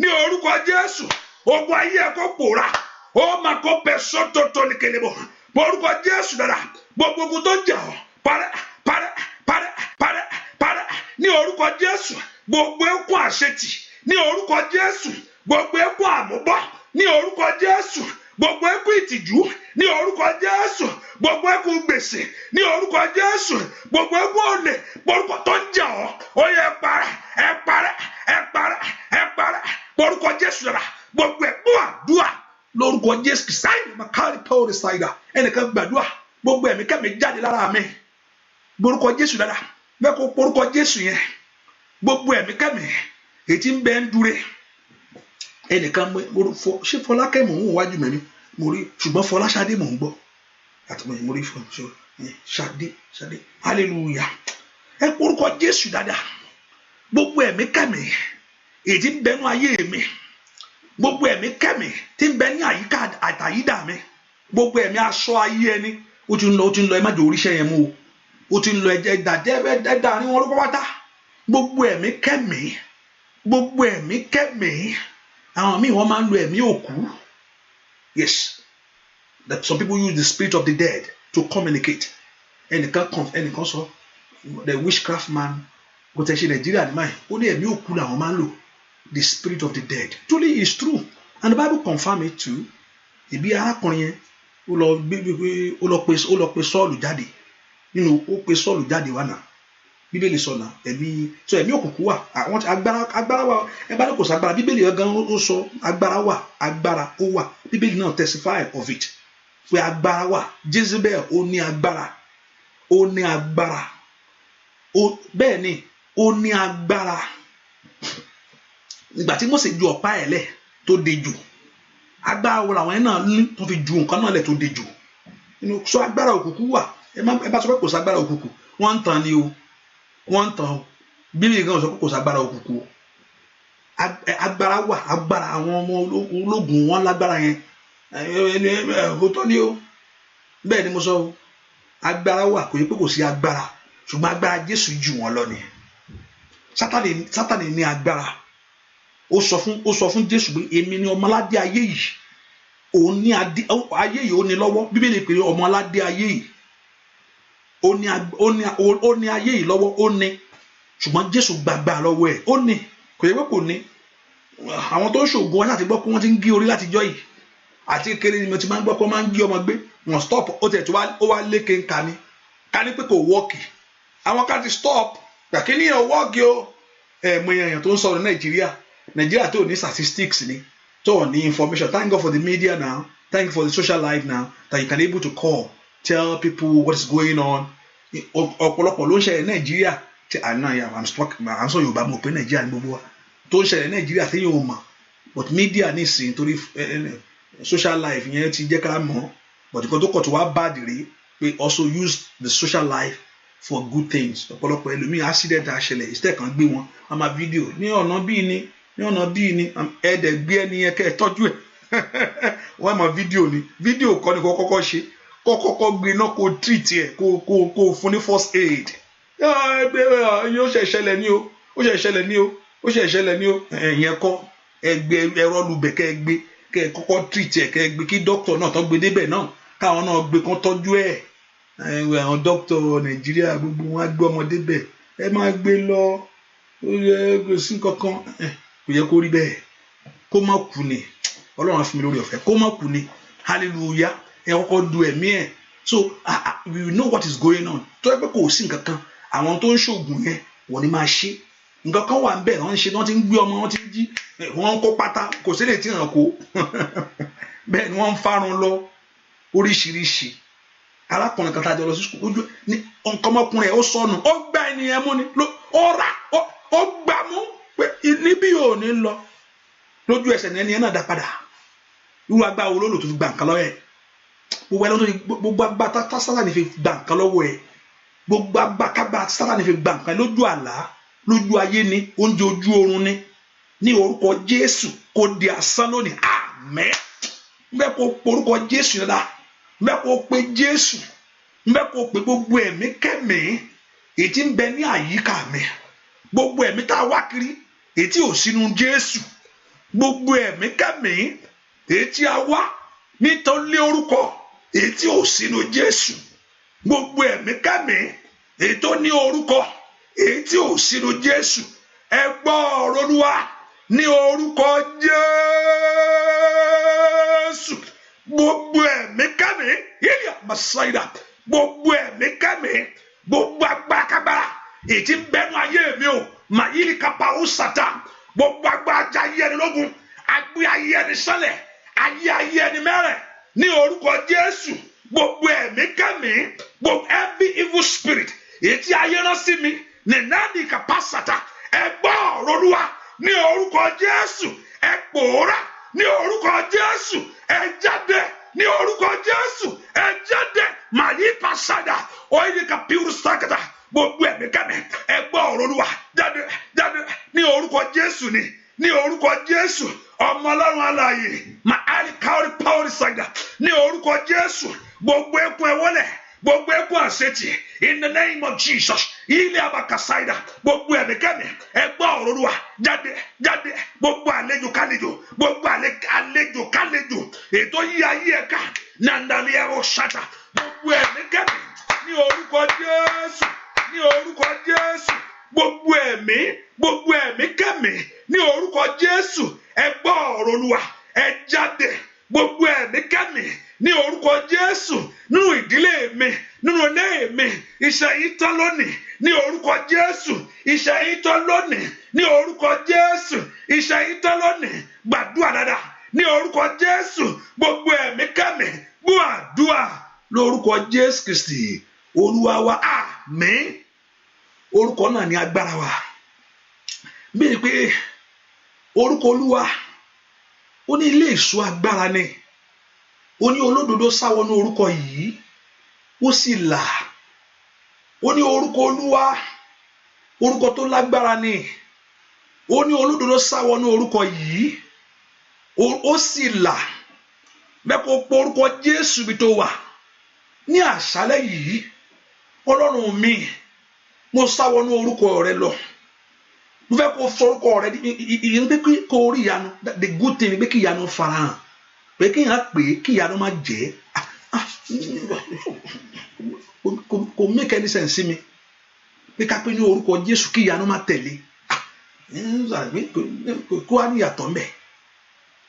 Pé kó pé kí iná dáhùn, kí gbogbo ogun ayé rẹ mìtìtì kó wó lulẹ̀ ni. Ó ṣá, is there anything that you have to add to it to make the name work for you?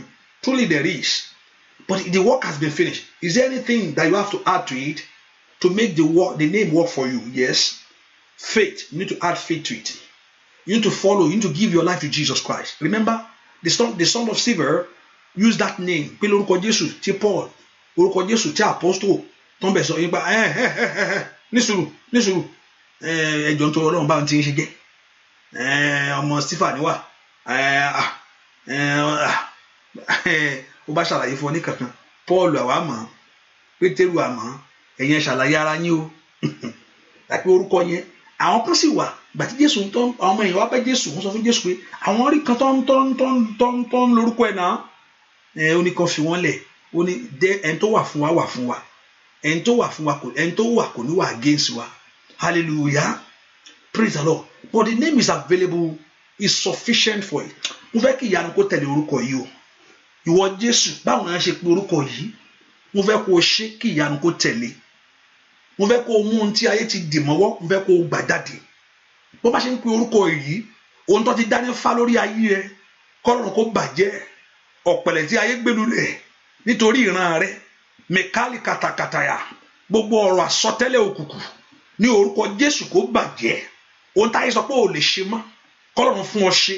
Ibi tán náà ò lè dé, kó gbé ju bẹ́ẹ̀ lọ.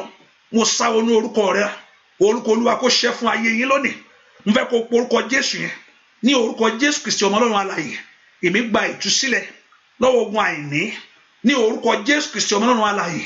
Èmi gba ìtúsílẹ̀, mo fẹ́ kó bẹ̀rẹ̀ sí sọ jáde ní orúkọ Jésù Kristi ọmọ Ọlọ́run alààyè. Mo gba ìtúsílẹ̀ lọ́wọ́ ikú àìtọ́jọ́, lọ́wọ́ àìsàn ní orúkọ Jésù.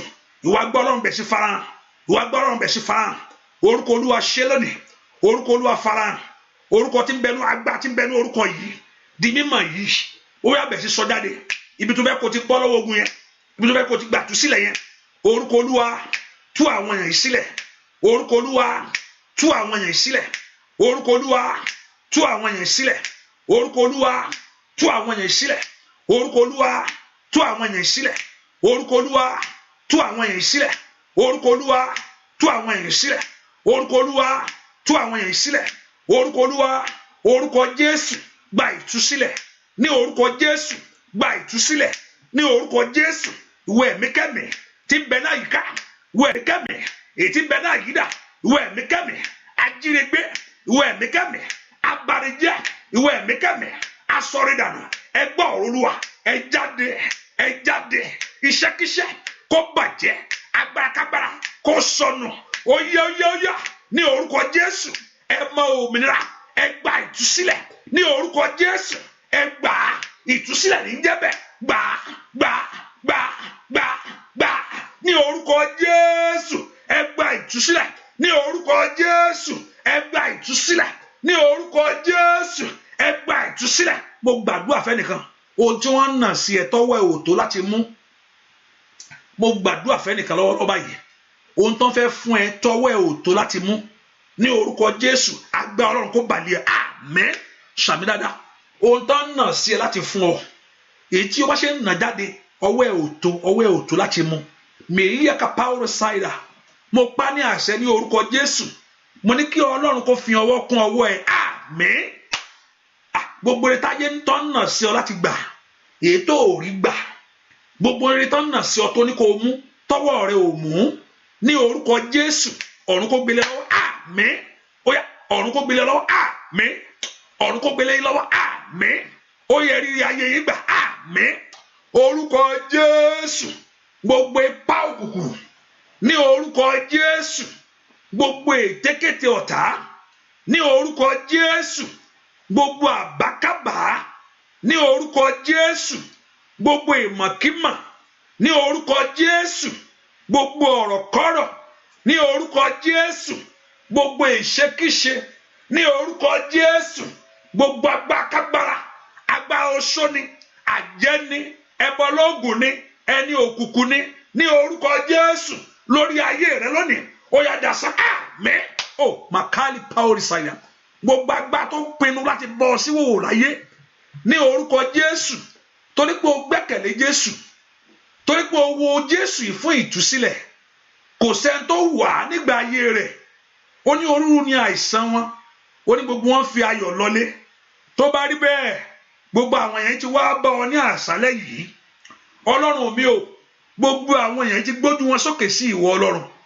gbogbo ogun tí ń ja ayé ẹni ogun afẹ́ ayé ẹni sí ẹ̀yẹ́ ogun adá ayé ẹni lẹ́jọ́ ogun adá ayé ẹni lẹ́kún ogun bàtà ayé ẹni jẹ́ ogun aṣọ ayé ẹni dèrò ẹ̀rìn gbogbo ẹ̀ ló ti rò pàpàtà tó fi ní kí n máa lọ kí n sọ nípa agbára àṣẹ rẹ ó ní tí bá ti gbé ọ sókè ó ní ìwọ Ọlọ́run ló farahàn ìwọ Jésù lólúwa àtolùgbàlà ó yá kó fẹ́ kó fi ara rẹ hàn lọ́wọ́ kó fẹ́ kó mú àwọn ẹ̀ jáde kúrò nínú iná òkùnkùn nínú iná tí ju ayé ẹni ní orúkọ Jésù ó yá sọra rẹ di mọ́ àmín gbogbo ohun tí àwọn èèyàn yìí bá wá fún ìtúsílẹ̀ gbogbo ohun tí àwọn èèyàn bá wá fún ìdáláre gbogbo ohun tí àwọn èèyàn yìí bá wá gbogbo ẹ̀ lágbára rẹ ká ní orúkọ rẹ àti agbára tí ń bẹ ní orúkọ ìwọ Jésù yìí nítorí ọ̀rọ̀ rẹ àti ìṣẹ́gun rẹ lórí igi àgbélébùú gbogbo ogun ayé àwọn èèyàn yìí ó yá kó parẹ́ àmín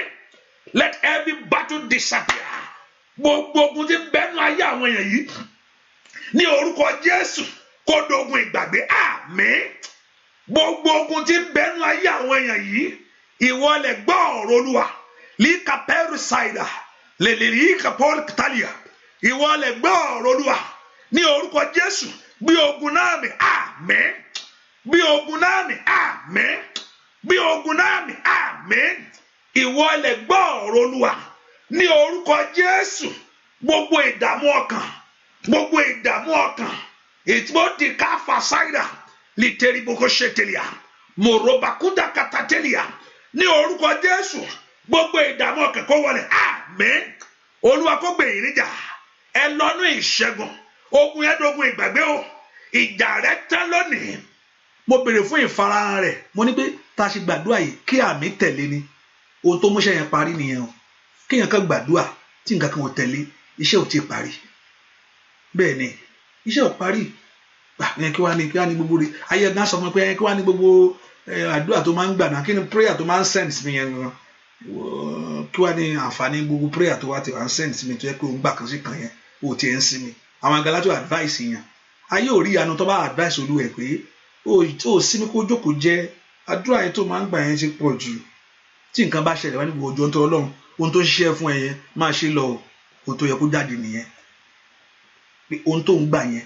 ó yẹ kó máa gbà lọ torí mo rí pé ìgbà tó ti ń gbàdúrà mo ti rí ìyàtọ̀ ní ayé rẹ bó ṣe yẹ kó rí nìyẹn yàpẹ́ ṣé pé àdúrà tó ń gbà yẹn ṣé kò wá pọ̀ jù báyìí ẹ máa sinmi náà wọ́n tí ì rí nǹkan kan ni nǹkan ò tí ì bá nǹkan kan dé ni wọ́n fi ń sọ bẹ́ẹ̀ pé ṣé kò gbogbo ẹ máa sinmi o ó dá kéèyàn sinmi ṣùgbọ́n gbà tí ayé bá rí ìyanu Ọlọ́run nínú ayé ẹ̀ ayé àdẹ̀rọ̀ ògo wọ̀n ní sọ nípa ògo ìwọ Ọlọ́run Ísírẹ́lì mo ní ìgbàgbọ́ pé bó ṣe fẹ́ kó rírè ìwọ Jésù fẹ́ kán pè ọ́ kó sì jẹ́ ìwọ Jésù fẹ́ kán pè ọ́ kó sì dáhùn gbogbo ẹ̀ ló rò mọ́ gbogbo ẹ̀ ló ti rò káwọn èèyàn tó wà ó ti rò pé ẹni tó ń wọ́ ọmọ yóò wà ó ti rò pé ẹni tó ń wọ́ ọkọ yóò wà ó ti rò pé ẹni tó ń wáwé ìgbélú yóò wà ó ti rò pé ẹni tó ń wáṣẹ́ yóò wà ó ti rò ẹni tí ayé gbẹ́sẹ̀ lé ẹni tí ayé gbọ́wọ́lé pé yóò wà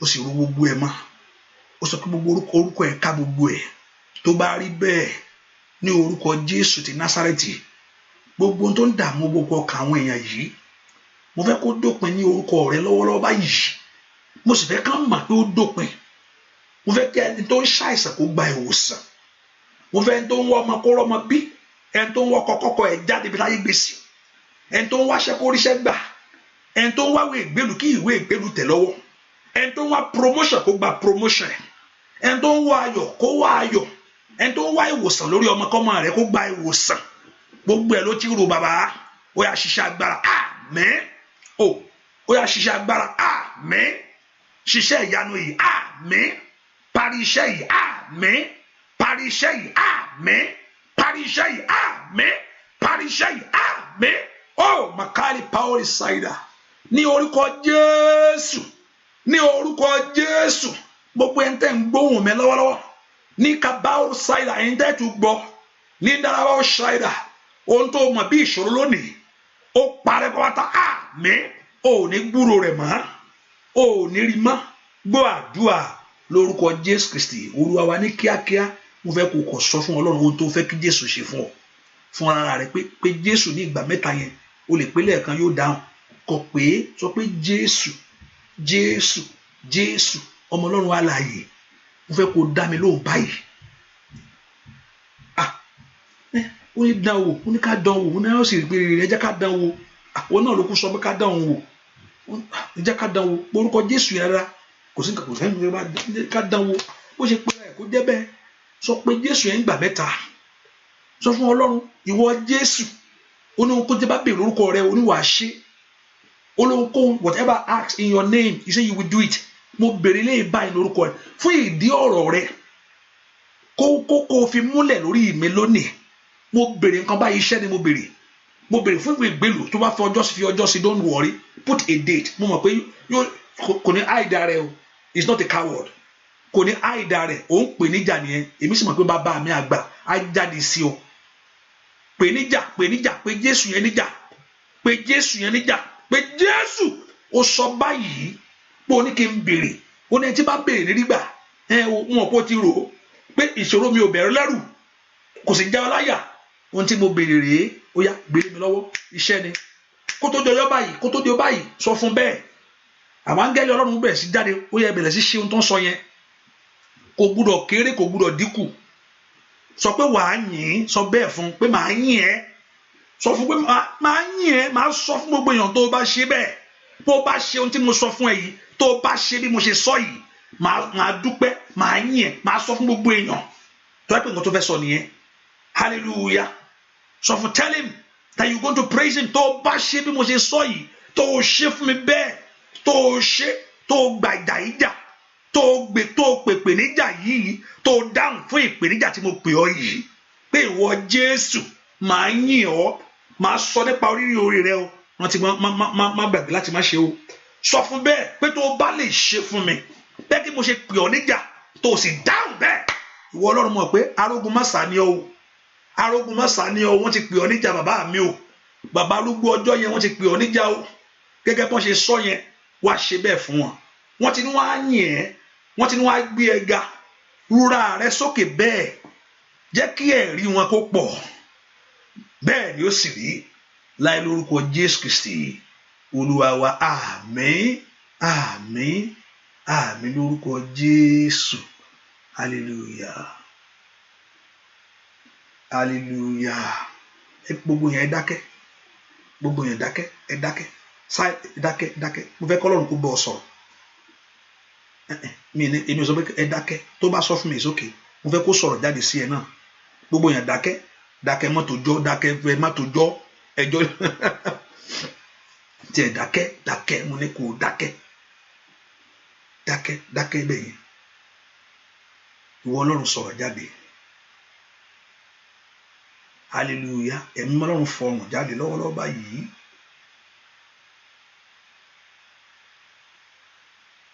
Thank you, Jesus. Mi mọ̀ kátẹ́ yìí ń gbọ́ gbogbo èèyàn lè gbóhùn Ọlọ́run mi mọ̀ kátẹ́ ń gbọ́ gbogbo mi mọ̀ kátẹ́ èèyàn ń gbọ́ mi mọ̀ kátẹ́ ń gbọ́ lọ́wọ́lọ́wọ́ mo fẹ́ kó bá ẹ sọ̀rọ̀ náà ni mo fẹ́ kó bá ìwọ náà sọ̀rọ̀ mo fẹ́ kó gbóhùn ẹ̀ ó máa ń sọ̀rọ̀ fún yàn mo fẹ́ kó ìwọ náà gbóhùn ẹ̀ dákẹ́ bí tó wà dákẹ́ just listen pé mi gbọ́ nǹkan kan mi gbọ́ listen wàá gbọ́ má bẹ̀rù mi ò tí gbọ́ nǹkan kan má wọrí listen. Oh, thank you, my Jesus, Daddy. Thank you. Ẹ̀yin mi, màá ṣí, ẹ má bẹ̀rù. Ohun tí mi ń gbọ́ nìyẹn o. Yìn mí, ẹ má bẹ̀rù. Èmi mọ̀ nǹkan tí wọ́n ń gbọ́. Mo fẹ́ kó bá ẹ sọ̀rọ̀ náà ni. Mo fẹ́ kó bá ẹ sọ̀rọ̀. Yìn mí, yóò ṣí, ẹ má bẹ̀rù. Hallelujah. Mo fẹ́ kó bá ẹ sọ̀rọ̀. Thank you, Jesus. Ìtìjú rẹ kúrò, ó kúrò. Mo fẹ́ kó bẹ́ẹ̀ sọ̀rọ̀. Hallelujah. Thank you, Jesus. Ìyanu á farahàn tí ẹbí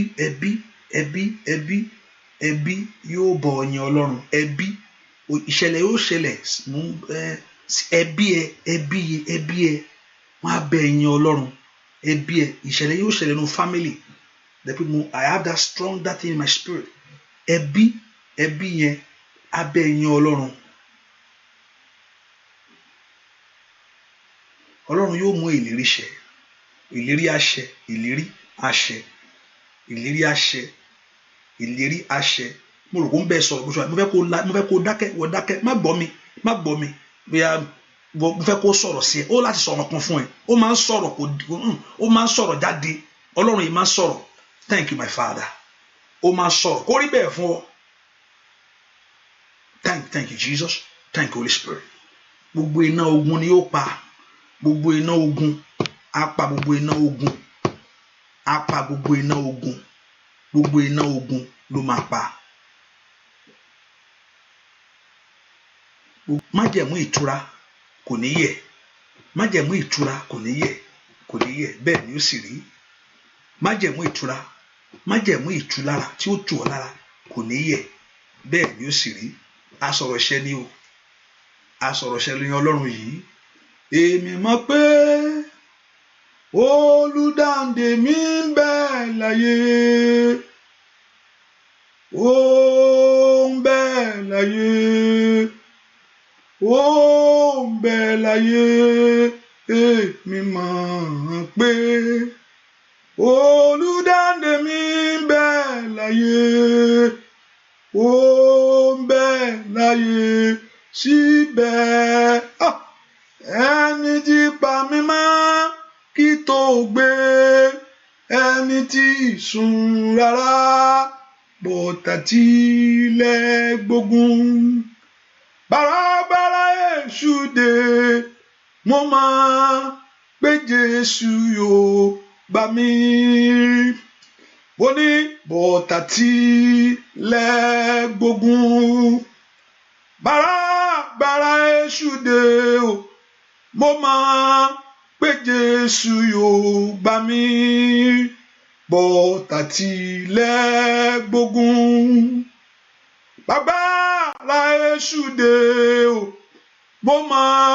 pé Jésù yóò gbà mí bó jẹ́ pé òrọ́ náà ṣùgbọ́n ọ̀nà àlà bọ́tà tilẹ̀ gbógun bàrà èṣù dé o mo mọ̀ pé Jésù yóò gbà mí èmi mọ̀ pé olùdáǹdè mi bẹ́ẹ̀ láyé ó bẹ́ẹ̀ láyé ó bẹ́ẹ̀ láyé èmi mọ̀ pé olùdáǹdè mi bẹ́ẹ̀ láyé ó bẹ́ẹ̀ láyé síbẹ̀. Hallelujah. Somebody ẹnìkan wà ń bí mo rí aṣọ náà kó síwájú ẹ yìí wọ́n sì ní kó bọ́ aṣọ tó wà lọ́rùn ẹ̀ ẹwà ìyá farahàn ayé àṣírí o aṣọ yìí wọ́n kó wá síwájú ẹ wọ́n sọ fún ẹ kó bọ́ aṣọ tó wà lọ́rùn ẹ ẹwà yìí yóò farahàn tí ayé á rí o ẹwà yìí yóò farahàn tí ayé á rí tí wọ́n sì mọ̀ pé òun ni Ọlọ́run ẹwà yìí yóò farahàn tí ayé á rí bẹ́ẹ̀ ni ó sì rí láì lórúkọ Jésù Kristi Olúwa wa àmín ṣàmìládá àmín àmín lórúkọ Jésù hallelujah. I told us that mo fẹ́ gbàdúrà fáwọn tó ń wá ọmọ ṣùgbọ́n I don't know whether I should do it and continue and pray with them but I don't know whether any instruction can come out of it. That's why I want to say you should come another line because I don't want to make it general. I don't have anything that I want to say to you but I can me from now I don't have anything in my mind, never up to now I don't have nothing. I trust God that I want to, if I'm praying I don't know, so and I don't want to throw it out there for you, so I'm going to close this. What I'm going to do is that if you're on the phone I will leave the phone alone and to my woman to my phone only join on the phone or you join me on Zoom. When I close this one down you join me on Zoom, even though it's 15 minutes, I pray for you. It's 50 minutes. You join. I don't want to be it on Facebook. I don't know why. I don't know. So and also after this, I can only do this for 7 days. Even though after this, you can call me and to bump by telling you. More, but if you prefer any canny, I know. So if you prefer any canny, I do it. But me only my different boy and shubman. Ori of ele that you for me, more of it. Only that you for. So, but I can only pray between this day. Gbogbo ẹni tó fẹ́ ṣe ìdí tí mo fẹ́ gbàdúrà fún ọ ni pé jẹ́ kí n sọ reason fún ẹ pé gbogbo ẹni tó ní pé kó ń pa ojú yẹn dé gbogbo iṣẹ́ tó fẹ́ pa ojú pé kó má rọ̀ mọ́ bí má láyé ẹ gbogbo iṣẹ́ yẹn kọ́lọ́run kó ba iṣẹ́ yẹn jẹ́. Mo sọ fún ọmọ ní bí omi ti wọnú àgbọn tí mo ní kó má gbọ́n wá àbí bẹ́ẹ̀ ni jẹ́ kí n sọ kò jẹ́ ní kí n hide anything. Bó omi wọnú àgbọn kò sẹ́ni tó mọ bó ṣe wọ bẹ́ẹ̀ ọ̀rẹ́ ò gbúdọ̀ yé wọn mọ́. Gbómi omi tó wọ bẹ̀ yẹn kò sẹ́ni tó wọ bẹ̀ ó gbé jáde ni ògo tiẹ̀ kó jáde wá hallelujah. Bẹ́ẹ̀ kí n dẹ̀ máa gbàdúrà fún yín lọ hallelujah praise the Lord. Ayakasatalipo kasayabo ní orúkọ bóyá jẹ́ ká kọ́ gbàdúrà fún kátó ẹ gbàdúrà fún gbogbo ọmọ gbogbo ẹni tó ń wá ọmọ gbogbo ẹ bá mi gbóhùn àdúrà sókè gbogbo àwọn tó ń wá ọmọ nínú àdúrà yìí ó yá kán bẹ̀ sí foyún ṣoyún kán bẹ̀ sí fi ẹ̀yìn gbé ọmọ pọ̀n ọkùnrin kí ara ẹ̀ sọjí líkàbákò ṣàtàyàbà gbogbo ọkùnrin tí ara ẹ̀ ti dòkú kó sọjí ní orúkọ Jésù gbogbo obìnrin tí inú rẹ̀ ti dòkú kó sọjí gbogbo ara tí ọkùnrin tí ayé ti sọ dòkú kó sọjí ẹ pọ orúkọ Jésù ọwọ́ ọ̀tún agbára kó jáde ọwọ́ ọ̀tún agbára kó jáde ṣùgbọ́n aláboyún tí ayé ti délé ọmọ rẹ̀ pa gbà níṣẹ́ báwo ò ní filẹ̀ pé kò gbàgbé ẹ̀ pé kò ní bímọ pé kò wá káàkiri láyé kò ní lọ́mọ ṣùgbọ́n májẹ̀mú Ọlọ́run kọ eléyìí ó ní kò sẹ́nikẹ́ni èyí tí ó yàgàn nínú ilé òun màkàpàkú ṣàtẹ́lẹ̀bùkù ṣàtà ó ní kò sẹ́nikẹ́ni èyí tí ó yàgàn nínú ilé òun wọ́n ní pọ́ọ̀rì ṣáìdà gbogbo ẹ̀mí àgàn ẹ pòórá o gbogbo ẹ̀mí àgàn ẹ pòórá gbogbo ẹ̀mí àgàn ẹ pòórá bẹ́ẹ̀ ni ó sì rí láì lórúkọ Jésù Kristi Olúwa wa àmín àmín lórúkọ Jésù. Mi mẹ́ni tó ń pè mí. I don't know. Let me see. I can pick a call. I don't know whether you are calling for testimony. I don't know. Praise the Lord. So what I'm going to do, I'm going to share the grace. I don't want to waste your time. But, okay, let me put it out there, what you use. I'll join me on Zoom. Even though it's 15 minutes, I will just instruct you for what to do. Hallelujah. I will instruct you for what to do. Let me put it out there. Write this number down. Call it. So this number, you join me on Zoom. Okay. Look at it very well. Join me on this Zoom. Join me on Zoom. Now, after the grace, join me on Zoom. This is the number. Look at it, everybody. For those on Showers of Blessing, the number is 4479559237. If you can't get in, call me. I will send you what to click. But that's the number. Enter Zoom, join Zoom here. And I will leave the phone line open. And the phone line, I will leave the phone line open. I will just unmute you. I just believe God. That's why I don't want to put it out there. Hallelujah. There's not me.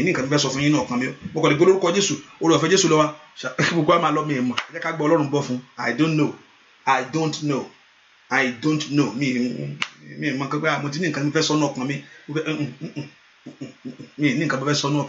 Hallelujah. Hallelujah.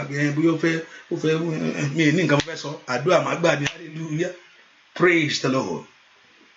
And most of us, I even have been saying it that I want to have a personal prayer with you, not like a physical prayer like this. No, I'm not saying that. Like I want to want money. That program to be. I want to want money. It can be on Showers of Blessing, on Zoom. You can be far, but I do have fun. I want to want. Ọlọ́run sọ bẹ́ẹ̀ àwọn pé àwọn tó ń wá ọmọ kò gbọdọ̀ ya gan bẹ́ẹ̀ ni orí ọ̀fẹ́ ó yẹ kó bà ní ayé yín ò gbọdọ̀ wọ́ ọmọ tì ọmọ Ọlọ́run ní ò gbọdọ̀ wá ọmọ ò gbọdọ̀ máa sunkún fún ọmọ kí ló fẹ́ sunkún fún un tí bàbá ẹni lọ́wọ́ fún ò gbọdọ̀ sunkún fún un kó rántí ẹni kó pè é gbogbo wọn pè é ó sì dáhùn. So that's that number. Please do that. Write down quickly. Our time is fast spent. Write down quickly. That's the number right there. I hope you see. If you don't get it, call me, call my number, I'll text it to you. And that person that called already, I don't know where you are calling from, but so the line also, not today, and I know that the password, there's no password. I don't think this, if I log in now, there's no password. You can easily come in. I'm not yet logging into it now. If I log in, there's no password because I've not yet logged into it. So let me log in first and you can be able to come in. All right. So, kò sí password. Lórúkọ Jésù k'Olúwa kó yọ mí wọ́n tó bá sì gbàgbọ́ ẹ̀ sókè jẹ́ kí n gbàdúrà fún mi fún ọ. Orúkọ Jésù k'Olúwa kó yọ mí ẹ símọ́. Agbá Ọlọ́run kó balẹ̀ kẹ́ ẹ rí ìyanu kẹ́ ẹ sì rí ògo Ọlọ́run. Bẹ́ẹ̀ ni ó sì rí láì lórúkọ Jésù Kristi Olúwa wa. Àmín. And also this week, partner, maybe tonight after this prayer, maybe we can have a prayer tomorrow. I don't know. Let me see. I mean, tomorrow is Wednesday. I know there's Bible study. Let's see if I just check your partner page. If anything, I will just send it tomorrow or Thursday. Let's see. We have to do it this week to anoint our head every week. And I know the Lord Jehovah God every first week in a month. Hallelujah. And I know the Lord Jehovah God will do great things. And also you can be a blessing. Go to our website, FC Ministry or PayPal, Zelle to be a blessing to work of God. I said it's good to support the work of God because this needs support. Hallelujah. Mo gbàdúrà fún gbogbo yẹn tí ń ṣe lórúkọ Jésù k'Ọlọ́run kó súre fún yín, ògo Ọlọ́run kó fara. Oore ọ̀fẹ́ Jésù lọ ìfẹ́ mọ́ ti Ọlọ́run ìdàpọ̀ tẹ̀ mọ́ kó bá yín gbé kẹrí ògo Ọlọ́run. Jésù Olúwa wa. Àmín. Àmín. Àmín lórúkọ Jésù. So I'm going to turn this one off. Only thing that I'm not going to off is the phone line. And the phone line is the phone line. If you are trusting God for the fruit of the womb and you're on the phone line, if you don't have any hallelujah.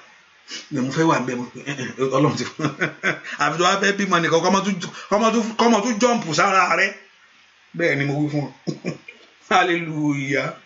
Mo ti rẹ́ni tó wá gbàdúrà fún yàn kan ẹ jẹ́ kí n gbàgbé. God bless you. Hallelujah. See you. God bless you. See you tonight. Maybe tonight. Let's see tonight by 12:30. God bless you. See you tonight by God's grace. Let's do that quickly. The phone line is Let me see. Did I know this? 857-216-6700. 857-216-6700. The access code 889788. 889788. That's the phone line for those that want to join on the phone. Hallelujah. And the Lord Jehovah God will do great for you. So this is the Zoom line. If you don't get it, call me. I'm going to let you in. Just text me. I will tell you. I'm going to send the click to you. You click on it. The Lord Jehovah God bless you. So we can do that quickly. Get water and get that coconut with you. God bless you. Bye-bye. See you. God bless you. Bye-bye.